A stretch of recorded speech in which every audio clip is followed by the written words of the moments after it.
Bismillahirrahmanirrahim. Assalamualaikum warahmatullahi wabarakatuh. Selamat pagi anak-anak. Bagaimana kabar kalian? Mudah-mudahan kita semua berada dalam lindungan Allah Subhanahu wa Ta'ala. Anak-anakku sekalian, insya Allah pada pagi ini kita akan belajar pelajaran pendidikan agama Islam bersama Pak Dede.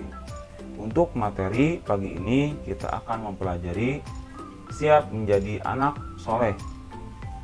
Pelajaran 3, siap menjadi anak soleh. Nabi Muhammad SAW diutus ke dunia untuk menyempurnakan akhlak, yakni membimbing manusia agar memiliki akhlak mulia. Rasulullah SAW adalah teladan utama bagi umat Islam. Semua perkataan dan perbuatannya sangatlah terpuji. Sebagai umatnya, kita wajib meneladani akhlak Rasulullah dengan selalu membiasakan berperilaku terpuji. Di antara akhlak terpuji yang dapat kita terapkan dalam kehidupan sehari-hari adalah jujur, hormat, dan patuh kepada orang tua, guru, dan keluarga. Itulah di antara akhlak mulia yang harus dimiliki oleh anak yang soleh. Anak-anakku sekalian, untuk materi pagi ini kita akan mempelajari tentang bersikap jujur, hormat dan patuh kepada orang tua, guru dan anggota keluarga, dan indahnya saling menghargai. Bersikap jujur. Kejujuran adalah sesuatu yang mahal harganya. Orang yang jujur adalah orang yang memiliki harga diri yang tinggi. Kejujuran seseorang merupakan cerminan dari akhlak yang terpuji. Jujur adalah sebuah perilaku yang berpegang teguh pada kebenaran. Orang yang jujur ucapan dan perbuatannya selalu benar. Dia tidak mau mengucapkan sesuatu yang berbeda dari kenyataannya. Dia tidak suka berbohong karena kebohongan merupakan sifat tercela. Orang yang jujur percaya bahwa Allah melihat semua perilaku dan ucapannya. Kejujuran adalah bukti keimanan dan ketakwaan seseorang.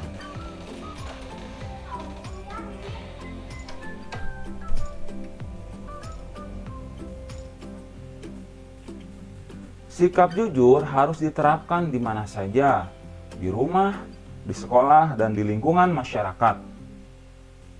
Jujur tidak mengenal waktu dan tempat. Di mana saja kita berada, kita harus bersikap jujur. Mengapa kita harus bersikap jujur? Karena kejujuran menghasilkan kemuliaan. Orang yang membiasakan bersikap jujur, kehidupannya akan mulia. Orang lain akan menghormatinya, hidupnya bahagia, dan Allah akan memberinya derajat yang tinggi di surga. Yang kedua, kejujuran menciptakan perdamaian. Masyarakat yang jujur akan menciptakan kehidupan yang damai, tentram, dan aman. Orang yang jujur selalu menghormati orang lain serta bersikap sopan dan santun. Yang ketiga, kejujuran mempererat persaudaraan. Orang yang jujur pasti disenangi oleh orang lain, sehingga banyak temannya. Teman adalah saudara. Makin banyak saudara, hidup kita akan makin mudah. Setiap saudara akan saling membantu dan saling menghargai satu sama lain. B. Hormat dan patuh kepada orang tua, guru, dan anggota keluarga. Manusia tidak dapat hidup sendirian. Dia membutuhkan bantuan orang lain dalam kehidupannya.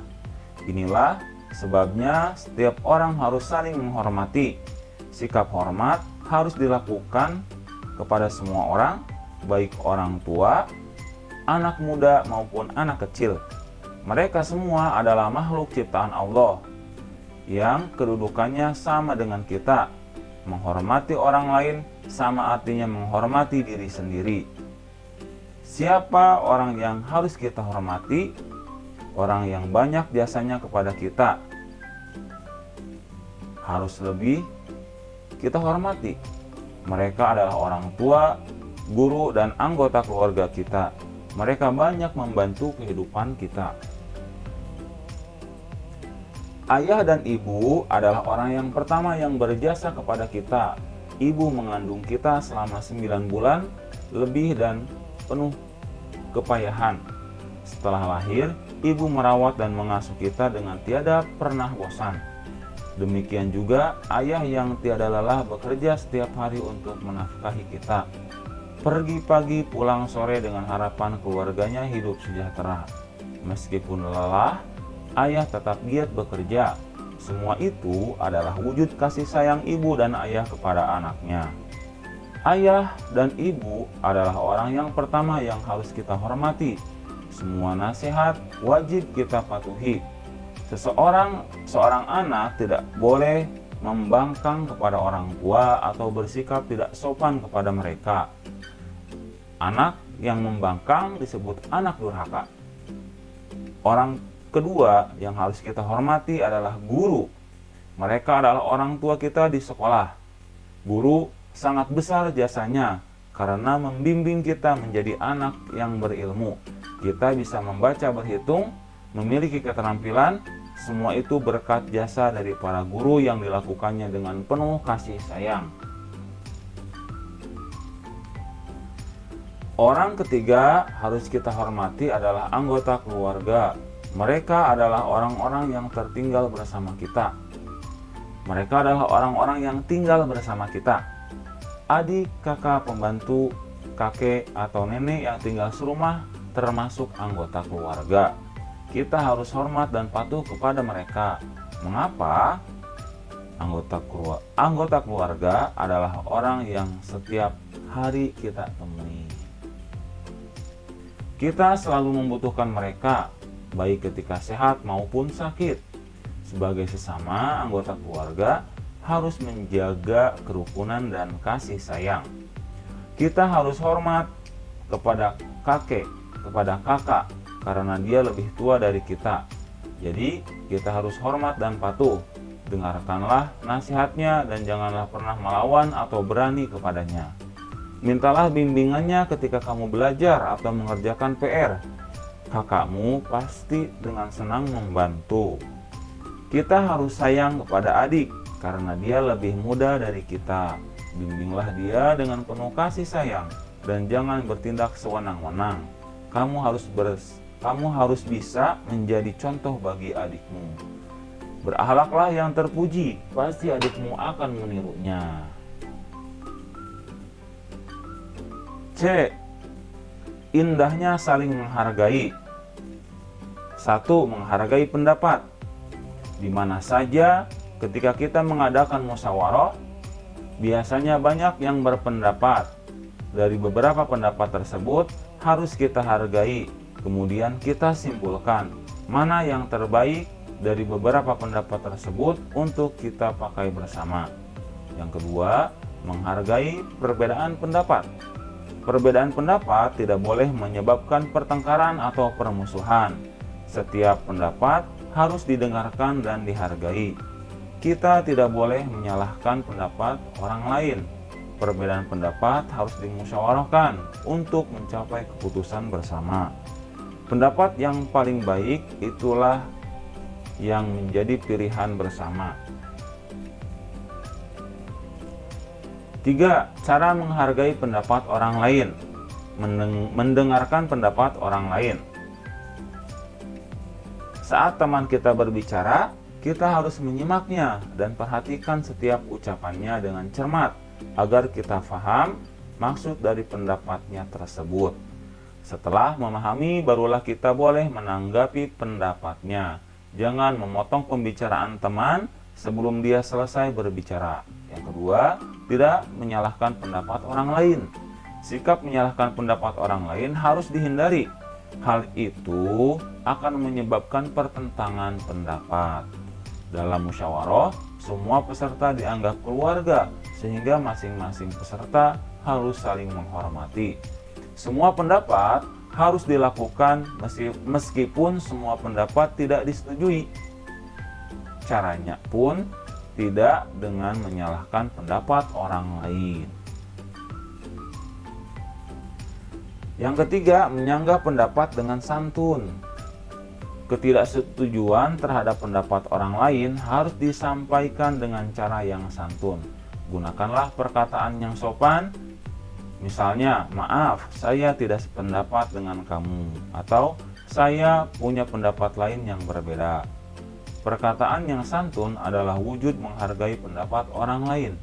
Meskipun pendapat kita berbeda, orang tidak merasa disalahkan. Semua orang harus terbuka dengan pendapat orang lain. Yang keempat, mendukung pendapat yang benar.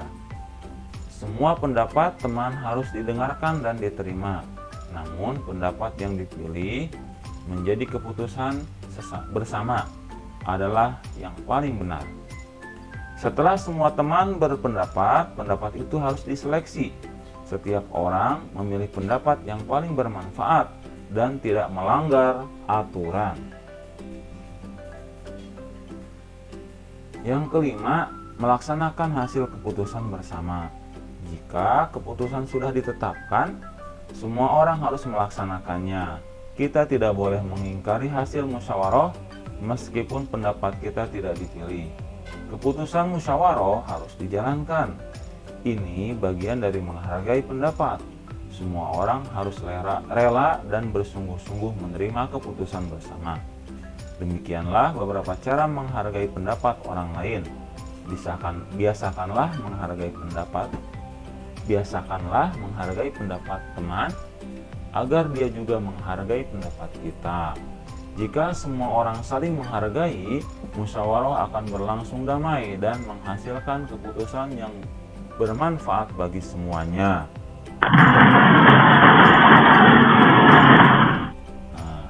Alhamdulillah. Baiklah anak-anak, hari ini kita sudah mempelajari pelajaran yang ketiga. Mudah-mudahan kita bisa melaksanakannya dalam kehidupan sehari-hari. Sekian dari Pak Dede, kita tutup dengan hamdalah bersama-sama. Alhamdulillahirrabbilalamin. Jangan lupa like dan subscribe. Wassalamualaikum warahmatullahi wabarakatuh.